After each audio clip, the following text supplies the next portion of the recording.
Ngayong araw naman nga ni ay magre-release kami ng isang makamandag na ahas. Yan naman nga ni ang Philippine Cobra. Ang ibang nagpaparescue kasi nga ni ay gustong makita ang release video ng aming ahas na na-rescue. Hindi na kasi nga ni kami na orasan na pumunta sa DENR. Gawa nang nabibisi din nga ni kami at may sira pa yung aming service. Kaya pumunta na lang nga ni kami sa kagubatan para kami na lang ang mag-release. At ilang araw na din nga ni iyan na nasa katsa, baka mamatay lang kasi hindi na siya kumakain. Itong mga kobra naman pala nga ni ay mga good swimmer din sila. Magaling din silang sumisid sa ilalim ng tubig. Pero umaahon din agad nga ni sila. Hindi naman sila tumatagal dyan sa tubig. Gawa ng mamamatay din sila dyan. Hindi naman sila katulad ng mga isda. Nang paalis na nga ni kami ay bigla ko na lang naramdaman sa paa ko na medyo makate. May nakadikit na palang linta.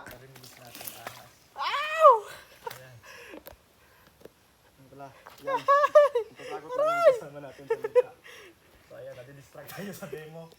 Ayan.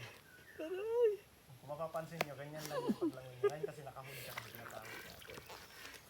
Nandito din pala nga ni yung kaibigan nating bata na may alagang ibon. Ang ibon na yan pala nga ni ay inalagaan niya simula pa ng sisiw kaya bumabalik sa kanya. Ang pangalan naman nga ni ng ibon na yan ay white-breasted wood swallow pero mas kilala nga ni yan sa tawag na pagatpat. At yan, sinampulan pa nga ni kami niya dyan. Sa kanya lang pala nga ni yan pumupunta, ayaw sa amin. At yan naman ang pinapakain niya dyan, mga tipaklong or dragonfly.